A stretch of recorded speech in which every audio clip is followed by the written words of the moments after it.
Hi everybody, I'm Bryant and welcome to the Open Range, where we talk about a wide range of topics in open discussion. I want to say that the last episode that we did, that was episode number 3, was very exciting, which I knew it would be. It was a bit polarizing. I knew exactly the response it was going to get, and I was glad that people participated in discussion on it when I posted it to Facebook. So that was good. It's working. This idea is working for us to talk about things that are difficult, things that are not difficult. Like I said earlier in previous episodes, I'm going to try to alternate lighthearted topics with more serious topics. And again, I'm not telling anybody how to think or what to think. I am merely bringing up the way that I view things. I'm not saying that I'm right. I'm not saying that I'm wrong. I'm just saying this is how I see something. How do you see it? Talk to me about it. Let me know what you think. That's what I want out of this whole thing, is just discussion. Like I said, I'm not telling anybody what to do or how to think or what to be or any of that. That's not my business. My business is just what I know and how I view things and my ability to discuss those things with other people. And so I think it's working so far. Again, I appreciate everyone participating in that discussion on that last topic. There will be more topics like that. There will be more topics that are going to be a little different. And then there's going to be some fun stuff. Today is some fun stuff. It's almost Thursday. I know I said I'm going to try to put these out Wednesdays and Saturdays. I'm going to try to get this thing squeezed out here before the end of the day. So what we're going to talk about today is trophy trucks and their progression versus other ultimate forms of motorsport. For example, the example I'm going to use is Formula 1. Now, I only did about half a day's worth of research on this. I've got some ideas about it, but I was very surprised. At least on the Formula 1 side, I kind of expected the results that I got from the trophy truck side of things, but the Formula 1 side of things, I was kind of surprised. I only used Circuit de Barcelona Catalunya for Formula 1 from 94 to 2017.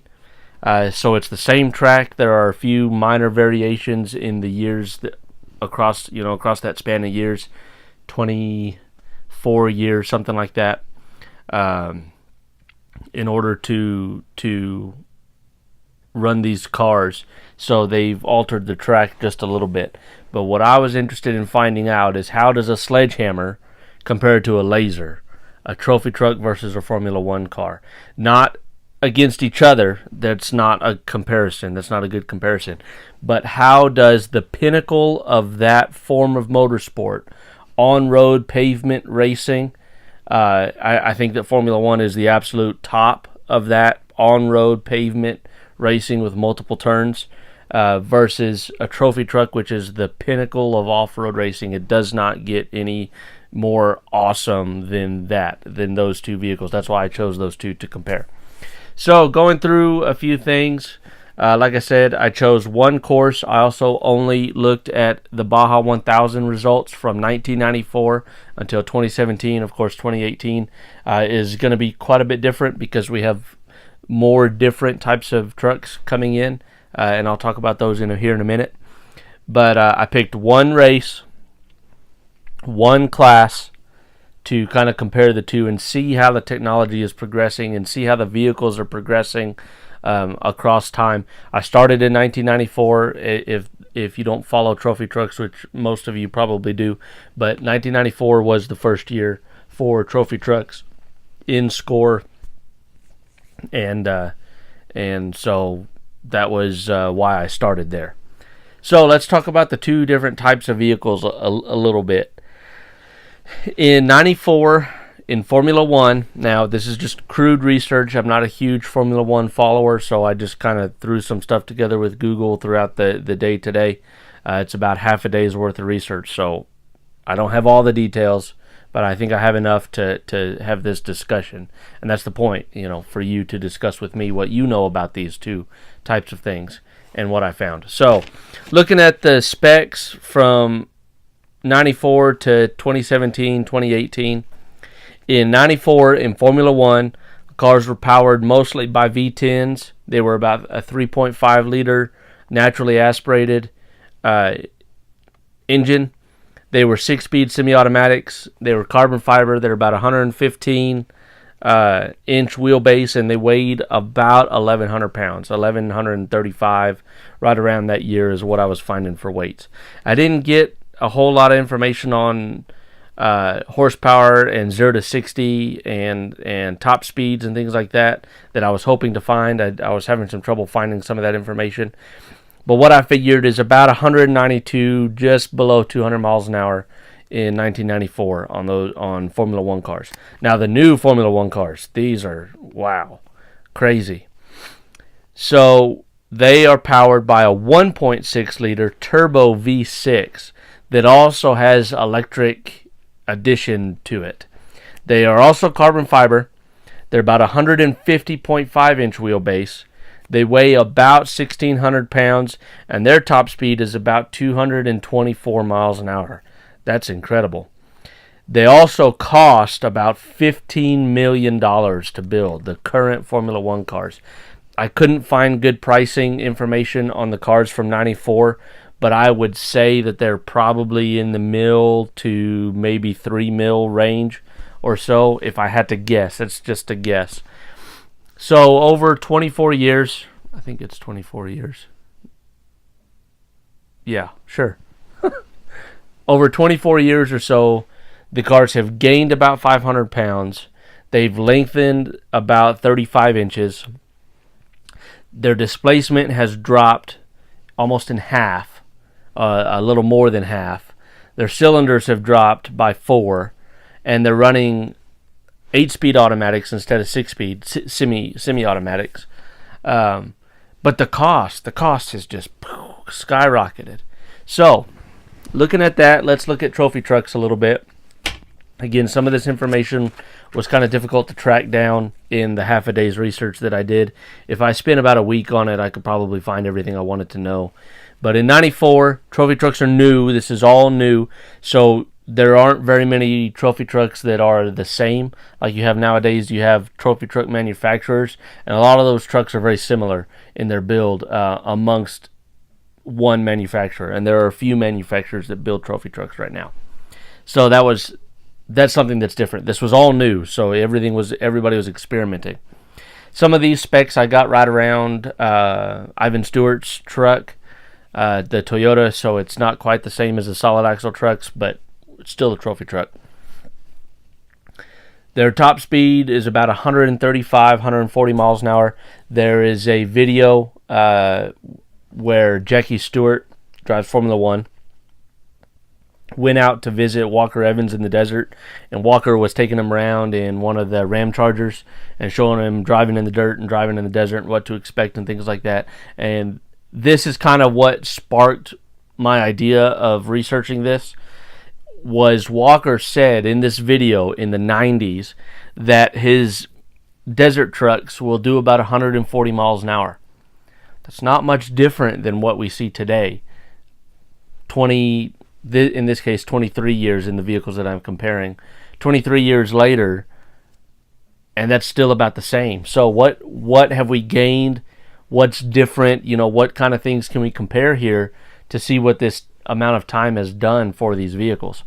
So, 1994, trophy trucks. About 22 inches of travel, roughly. Shocks were kind of, what's the word? Proprietary, that's the word. So the guys building the trucks were building their own shocks and things like that, and then companies like Fox and King and Bilstein and them started developing products for these types of vehicles later on in life. But this stuff didn't exist, and so quadruple bypass 5-inch shocks, or 7-tube bypasses and coilovers and this and that, and finned reservoirs and remote reservoirs and all of this kind of stuff, and different kinds of valving and internal bypassing and things like that. That technology developed later in the sport. So right off the bat, they were tube chassis vehicles and they were pretty much unlimited, but the technology wasn't around like it is today to build the types of machines that are being built today. So they worked with what they had. They were able to get about 600, 700 horsepower out of them. I'm sure there were some that had more. Again, naturally aspirated. That's a common theme in trophy trucks, is naturally aspirated turbos and superchargers and things like that. I have my own opinions on them. Forced induction, I think, is dangerous. Off-road, because of the type of environment that you're in, there's a lot more factors that go into using a forced induction vehicle, and a lot more risk. And at the end of the day, if you don't finish, you can't win. So you want to make sure that you mitigate as much risk as you can. And a lot of that stems from me being a severely limited racer on a limited budget. I cannot afford to have something questionable in the vehicle. I have to know everything about it and everything it can do and can't do and what it's capable of. And forced induction is something that I'm on the fence about, for it being worth the trouble that you could have off-road in this type of environment. So that's just my feelings on that. So about 22 inches of travel, tube chassis, 600, 700 horsepower, 135, 140 miles an hour in a 1994 trophy truck. I had trouble finding a build cost, so I'm going to estimate, I could be wrong here, but I'm going to estimate between $350 and $500K to build one back in 1994. Today's trucks, 800, 900, 1,000 horsepower, 36 inches of wheel travel, big tires, 39s, 40s, 42s on some trucks. Still only about 140 miles an hour. Now, it's the desert, and so it's hard to go faster than that. But I thought it was interesting that was about, where Walker Evans was talking in the 90s, the same speeds. But the vehicles today are carbon fiber, and they have fire suppression systems, and they're built out of different types of material, and they are probably much safer, and they are probably quicker, which means that they accelerate faster in these conditions. They may be tougher. I didn't look at attrition rates. I should have looked that up, but I didn't look at attrition rates. I looked at some other things instead. There'd be something interesting to go back and review. Cost-wise, the newer ones are $750 to $1 million to $2 million to be on the competitive edge, the very top of the competitive edge. Can you get a trophy truck for less than that? Absolutely. Is it going to be able to run out front with the big boys and the big teams and the big money? Maybe, maybe not. There's a lot of I don't want to say luck involved. Again, that's something else that I try to mitigate, is luck. But a lot can go wrong in an off-road race. A lot more can go wrong in an off-road race due to time and terrain than in a Formula One race due to time and terrain. The pit's in the same place in Formula One. You're on pavement. The corners don't change from the last time you saw them. Things like that. Now, there's a lot that can go wrong in Formula One as well, but you're not on the course as long. Your races are shorter, things like that. So it's to compare the two, you have to compare them separately rather than to each other. So that's what I wanted to do here, was compare them together but not to each other, if that makes sense. So we've gained a lot of technology in trophy trucks, but I still consider it a hammer as a piece of equipment. It's a hammer. It's a blunt instrument to do blunt instrument work, whereas a Formula One car is a precision machine designed to do very precision work, with aero design and with turning abilities and with fuel consumption and things like that. All of these things are kind of taken into consideration in trophy trucks, but not to the degree of Formula One cars, I don't think. So it's interesting to compare the time and growth of these vehicles in motorsport that are the top of their type of motorsport, and to see how different they are or how similar they are. It was very interesting to do this research. So 2018, 2017, there were a couple all-wheel drive trucks. It was still being new, and I think there was one, maybe two. There were a couple dual engine trucks. People are experimenting with some things nowadays with trophy trucks, which is exciting. I like to see it. I hope to see some diesels. I hope to see some people working on forced induction. I cannot afford to do forced induction, so I'll maintain my my good old 5.7 Hemi that can chew some dirt should that happen. But the guys that can run those budgets, man, I would love to see some turbo diesel stuff come around. I think the fuel consumption savings on that would make a major difference in a race. Not to mention requiring less horsepower for torque and things like that, and durability of the machine itself, of the engine itself. I think that a turbo diesel has a lot to offer if you can mitigate as much risk as possible from having a forced induction system and everything that is involved in that. So, interesting things here. Price has gone up on both. Trophy trucks do not cost what Formula One cars cost. I don't think they ever will. I think they're going to continue to get more expensive, which is interesting. More exotic materials are going to be used. Full carbon fiber bodies is starting to come around. I hope to see maybe some changes in cockpit design towards safety in trophy trucks.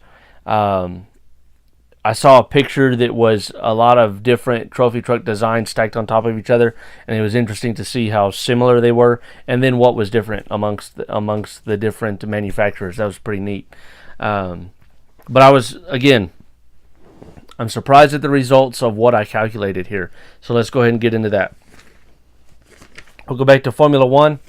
So again, like I said, I used Circuit de Barcelona, Catalunya, which is in Spain. It's where they hold the Spanish GP race in Formula One. And I wrote down, you can see here, I wrote down all of the winning total race time, laps raced time, the number of laps, and I separated these by track design. And then I wrote out the mileage of the track at that time and calculated that into the total mileage run during that race. And what I wanted to find out was between 94 and 2018, because they've raced that recently. 2017 and 2018, the times were very close. They ran on the same course, so using those two as comparisons I thought was fair, since I don't have a 2018 in the trophy trucks yet, because that race is coming up in November. But I wanted to see what was the difference between 1994 and 2017, 2018, as far as lap times go, as far as average speed around the course, things like that. What's the difference? What does this extra $10 million worth of cost get you? Does it get you anything? So here's what I found out. So in 1994, the course was 2.948 miles long. They ran 65 laps for a total of approximately 191.6 miles, 191.6 miles. And the winner finished the race in an hour and 36 minutes, 14.3 seconds. If you calculate that out and you do the math and to find an average speed, your average speed around that course for that race was 119.75 miles an hour. 119.75 miles an hour. Okay, so there's our beginning time. 24 years ago, Formula One cars, that's what they were doing. Let's fast forward this thing here now to 2018 is what I calculated with. They changed the course a little bit. They altered some of the turns. There's some pretty cool websites out for Formula One, which I hope this type of thing will pick up for off-road. But they had all the results for all these races, and then you could look at maps of the courses by year and see overlays on how they changed and what they changed on the courses. Man, that was awesome. Maybe I can work on something like that for off-road and build a database like that for it, so that this information is a little easier to access. It would help developers. It would help fans. I think it'd be pretty neat to see that grow. I'm sure Formula One has a larger fan base than off-road. I don't want to admit that, but it's probably true. But off-road's influence is growing. I am really impressed at what off-road is doing globally. I think it's going to be the next facet of mainstream motorsport. Anyway, that's another topic. So, in 2018, Formula One, the course changed to 2.893 miles per lap, and they ran 66 laps. That gave them approximately 191 miles. So about the same amount of mileage between 1994 and 2018, and that was probably done on purpose. That's why they have one more lap and one fewer lap, respectively, so that they could keep the mileage the same, I'm sure. But here's where it gets interesting. 1994, same mileage, 1 hour 36, 14.3. 2018, 1 hour 35, 29.972. That is not that much different. And when you look at the average speed, you do the math, you convert all that to a decimal time and divide the mileage by that time, you get 120 mile an hour average. It's the same. It's the same average speed for a car that has a higher top end and costs $10 plus million more. Wow. I was not expecting that result. I was expecting that the current Formula One cars would be quicker. I would think that with all the time and research that's going into those cars, that they would be quicker. But they're not. They're not that much quicker. And again, like I said, I wrote down every time on that one race course from 1994 all the way to 2018. And they don't vary by much. They vary some. In 2004 through 2006, the times are considerably faster. 1 hour 27, 1 hour 27, 1 hour 26 with 66 laps on a 2.937 mile course. So that's quicker. But for the rest of the times, I mean, nothing really stands out. 1996, there was a 1 hour 59 minutes. I didn't look into outliers like that. Perhaps there was a bad caution or wreck on the course, and they shut the course down for a little amount of time, and that counted against it or something. And I don't know. I didn't look into it that close. I just kind of looked at the beginning, I looked at the end, and glanced through the middle to see where things were falling. But I was very surprised that the average speed was about the same, and the lap times were not very, very different, despite the cars being, I would say, substantially different. Let's move to trophy trucks. Let's see, how do we think this is going to play out? So, one of the factors here in the Baja 1000 is that it's not always the same race, and even the course is different almost every time. So there are quite a few variables here. We got to take into account the weather. We got to take into account the course map. We got to take into account the length and distance and type of race and this and that and what have you. Okay, let's set all those aside just for the sake of this discussion to see mileage versus time, because they're going to be pretty close. As far as difficulty of terrain and things like that, it's going to be pretty close. The weather out there resets a lot of the race course. I've found this, in racing here in Texas and racing in other places, that the weather will reset and erase what vehicles have done to the course over time. So things like that get smoothed out and then roughed up and then smoothed out and roughed up. So things change. Some of it doesn't, some of it does. Whoop sections like out towards San Felipe and things like that develop over time and things like that. Of course they do. But let's see what we got here. What kind of results do we have here? So I'm going to look at two different types of races, all Baja 1000s, but one is a loop and one is a peninsula run. Now I didn't compare loop to loop as far as starting and ending. I just compared mileage. That's all I was looking at right now. Of course, we can always dig deeper into all of this and look into more factors and see what we have here. But just general math here on similar mileage between 94, 95, and 2016, 2017. Those are the 2 years that I combined. I didn't, of course, 2018, the race hasn't happened yet.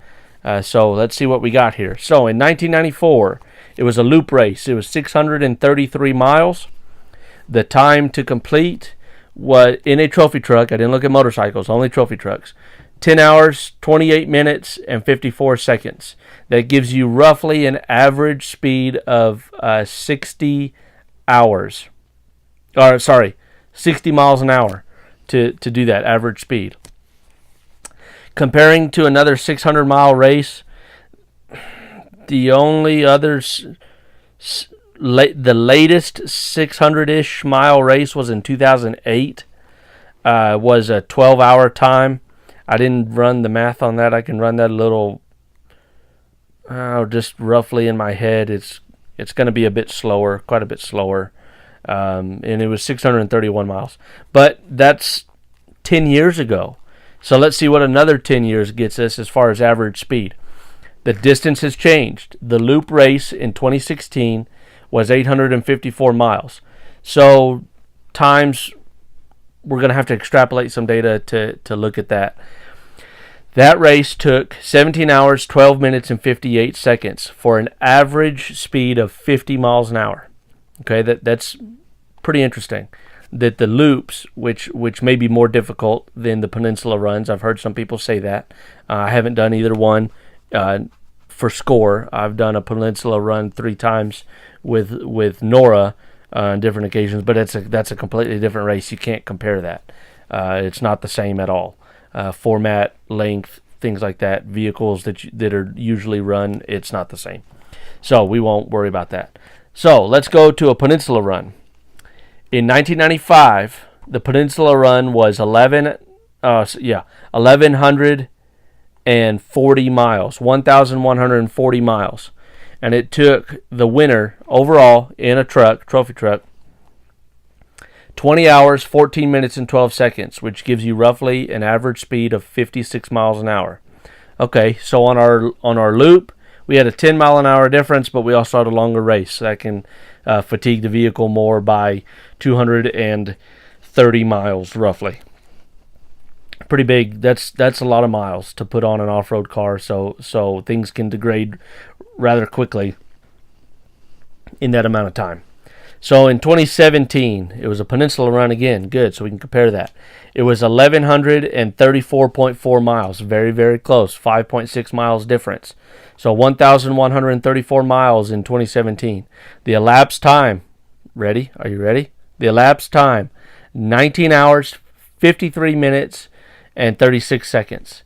Only 7, 14, 20 minutes faster than in 1995. Oftentimes 20 minutes can separate first and second place. And that gave you an average speed. Are you ready? 95, average speed, 56 miles an hour. 2017, average speed, 57 miles an hour. Wow. 24 years of development. An extra foot of suspension. Way different materials to build out of, more horsepower, more money, same speeds roughly. Man, that's interesting. Why do you think that is? I'm not sure. I think one factor is because this type of racing is very difficult, and this may be the best we ever get out of these vehicles, and the goal will now be to make them survive better. Again, looking at attrition rates would be interesting, especially in the trophy trucks, in the Formula One cars. You could look at it and see how many cars finish a race and things like that. But it would be more interesting information to look at on the trophy truck side of things, just because of the type of racing that it is.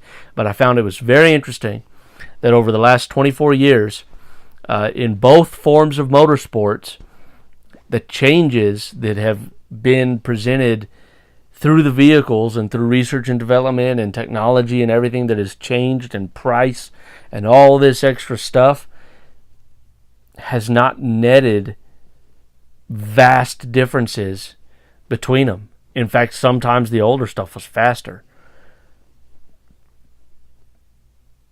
I'm not sure what to say about that. I would like to know what you have to say about that. What do you think? What do you think about that? Let's talk about it. Let's talk about Formula One. Let's talk about trophy trucks. Let's see what we think about developing a laser versus developing a hammer. Maybe we just put a better handle on the hammer and put some grip on the end of it for it's easier on your hands. Are the drivers changing in skill? I don't think so. I really don't think that the drivers nowadays are less talented than the drivers in the past. I think they're equally or better. Across the board, a lot of the same drivers are still around, at least in the off-road world. In Formula One, I don't think the drivers are any less skilled than drivers from the early '90s. Again, they're either equal or better. I find it interesting that the tools that we're using in these forms of motorsports are getting way more expensive and have much more technology added to them, but the results are not that much different. There's not that much different results over time. And the same thing that I did with Formula One, looking at the Baja results, looking at times and just comparing everything just by viewing it, they really haven't changed a whole lot. Things haven't been big. There haven't been big changes in times. I mean, shoot, 94 to 2008, the mileage is almost the same, and the lap was 2 hours and roughly 10 minutes slower in 2008 than it was in 94. That's interesting. What is causing these differences, or these lack of differences? I think that's some interesting information to look at in a sport that I'm very passionate about, all motorsport, but specifically off-road racing, to try to understand if what is going on with these machines is worth it. Is it worth it to spend that extra money? Is it worth it to try to make a more precise hammer? I think that we will see this change maybe dramatically. Bryce Menzies was showing this off very well during Vegas to Reno. He had an enormous lead for this type of race in an all-wheel drive vehicle with big horsepower and four-wheel drive. That is the future, I believe. Again, maybe alternative fuels, maybe a hybrid, something with electrics that's going to add weight. That's going to add quite a bit of weight. But can you make a toss-up with not having to use such a big gasoline engine? Using a small, instead of using a small block, maybe you can get away with a 6-cylinder or maybe even a 4-cylinder if you had a hybrid setup. Can we run turbo diesels and cut down on the number of pit stops that we have to do? Increase fuel mileage, and where is this all-wheel drive going to take us? And carbon fibers and more exotic materials. It's going to be interesting. The Vegas to Reno had at least 3 all-wheel drive trucks, maybe 4, but I'm pretty sure there were at least 3 all-wheel drive trucks. So that's going to be interesting technology to see developed. There's going to be a learning curve with it. Running 4-wheel drive, our truck is 4-wheel drive, but we don't run it in 4-wheel drive unless we're in trouble, just because things bind and are under great stress, and we're with a stock Hemi from 2004. It makes like 250 horsepower at the wheels, and these guys are pushing 900 to the flywheels, plus to the wheels 600 or so. 20% drivetrains lost. It's 180 out with the transfer case, maybe a 30% loss or something like that. I mean, you're still looking at close to 700 horsepower at the wheels through an all-wheel drive system that is trying to stretch 3 feet and come back and absorb bumps and turns and off camber and things like that, and pushing 40-inch tires and things like that. There's a lot to consider there. It's going to be amazing to watch these trucks develop. So I'm excited to see if that is what will really change these numbers here from the way trophy trucks originated. Again, real quick, we'll go over all this again real quick just to recap. So Formula One cars from 94 to 2018, speeds are the same. Lap times are very, very close. Average speeds are the same. on one particular course. Now this could be different on other courses, but I only looked at one course that had very few changes across this entire amount of time. But the cars are running close to the same, even though the cars nowadays are exponentially more expensive, much more powerful, have much more technology in them. It's incredible to see that the differences are very slim. And again, on to trophy trucks running the Baja 1000, same thing. The vehicles are much more expensive today. They have a lot more technology in them, but they're running close to the same speeds as they were back in the 90s. That's interesting stuff. So something to think about, something to talk about. So I appreciate you joining me out here on the open range talking about race cars. I always enjoy talking about race cars. I hope we get to do it again in the future. I'm sure we will. I'll come up with some topic for that. Thank you for participating. Like, share, subscribe, and all the things that you're supposed to do for us lowly YouTubers, or those of us trying to become YouTubers. Air quotes. I could do one on that too.